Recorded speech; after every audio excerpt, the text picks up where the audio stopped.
పాలమ్మిన పూలమ్మిన కష్టపడ్డ ఫేమస్ అయిన ఈ డైలాగ్ ఎంత ట్రెండింగో ఆ లీడర్ కూడా అంతే పాపులర్ అయిపోయారు. తెలుగు స్టేట్స్లో మల్లన్న రూటే సెపరేట్. ఆయన ఏం చేసినా సోషల్ మీడియా షేక్ అవ్వాల్సిందే. తనకేదైనా పని పడితే ఎంత పెద్ద మనిషినైనా బుట్టలో వేసుకునేందుకు మల్లన్న వేసే జిత్తులే వేరు.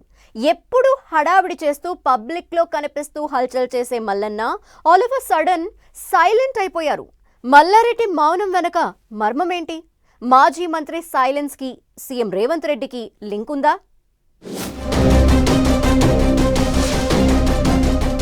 గత కొన్నాళ్లుగా గమ్మున ఉంటున్న మల్లన్న రేవంత్ ని కలిశాకే మల్లన్న మౌనంగా ఉంటున్నారని టాక్.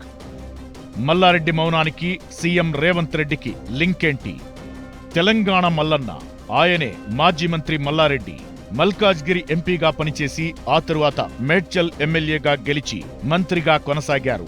మొన్నటి ఎన్నికల్లో బీఆర్ఎస్ నుంచి మళ్లీ ఎమ్మెల్యేగా గెలిచి మాజీ మంత్రిగా ఉండిపోయారు. పదవి ముచ్చట పక్కన పెడితే బీఆర్ఎస్ అధికారం కోల్పోవడంతో మల్లారెడ్డికి పెద్ద కష్టమే వచ్చి పడింది.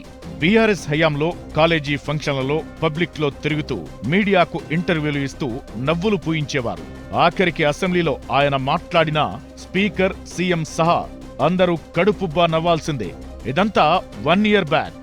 కట్ చేస్తే ఇప్పుడు ఆయన పరిస్థితి గమ్మత్తుగా మారింది.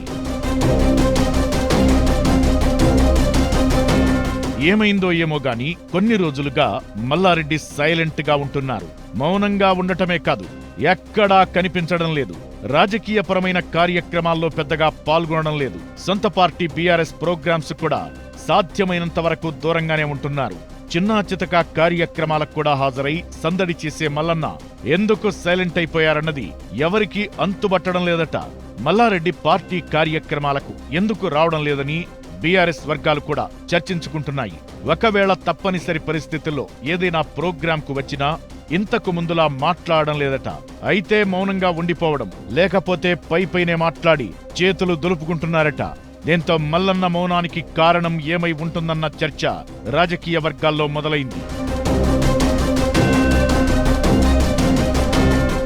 ఇక్కడే ఓ ఆసక్తికరమైన విషయాన్ని లేవనెత్తుతున్నాయి బీఆర్ఎస్ వర్గాలు. మొన్న మధ్య జరిగిన మల్లారెడ్డి మనమరాలు పెళ్లికి సీఎం రేవంత్ రెడ్డి హాజరయ్యారు. అప్పట్నుంచే మల్లారెడ్డి సైలెంట్ అయిపోయారట. ఏం జరిగిందో తెలియదు గాని అంతకుముందు ఏపీ సీఎం చంద్రబాబును, ఆ తరువాత తన మనవరాలి పెళ్లిలో తెలంగాణ సీఎం రేవంత్ రెడ్డిని కలిశాక మల్లారెడ్డి ఒక్కసారిగా మౌనం దాల్చారని బీఆర్ఎస్ వర్గాల్లో చర్చ జరుగుతోంది. మల్లారెడ్డి యూనివర్సిటీతో పాటు అల్లుడి విద్యా సంస్థలు, ఇతర వ్యాపారాలను దృష్టిలో పెట్టుకునే వ్యూహాత్మకంగా వ్యవహరిస్తున్నారన్న టాక్ వినిపిస్తోంది.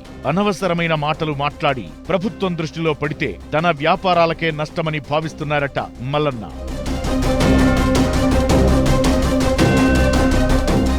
2023 ఎన్నికల్లో బీఆర్ఎస్ ఓడిపోయాక బీజేపీ గూటికి చేరే ప్రయత్నం చేశారట మల్లారెడ్డి. అయితే కమలం పార్టీ అంత సానుకూలంగా స్పందించలేదంటున్నారు.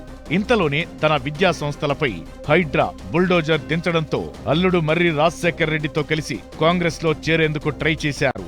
బెంగళూరు వెళ్లి కర్ణాటక డిప్యూటీ సీఎం డీకే శివకుమార్ తో రాయబారం కూడా నడిపి వచ్చారు. కానీ హస్తం పార్టీ కూడా మల్లారెడ్డిని చేర్చుకునేందుకు పెద్దగా ఇంట్రెస్ట్ చూపలేదట. దీంతో తప్పనిసరి పరిస్థితుల్లో బీఆర్ఎస్ పార్టీలోనే కొనసాగుతున్నారు మల్లారెడ్డి. ఆ తరువాత కొన్నాళ్ల వరకు బీఆర్ఎస్ లో బాగా యాక్టివ్ గా ఉన్న మల్లన్న ఇలా హఠాత్తుగా సైలెంట్ అయిపోవడమే ఇంట్రెస్టింగ్ గా మారింది. మనవరాలి పెళ్లికి సీఎం రేవంత్ రెడ్డి హాజరయ్యాకే మల్లారెడ్డిలో మార్పు వచ్చిందని, అపోజిషన్ లో ఉండటంతో మల్లన్న ఆచితూచి వ్యవహరిస్తున్నారని రాజకీయ వర్గాల్లో చర్చ జరుగుతోంది.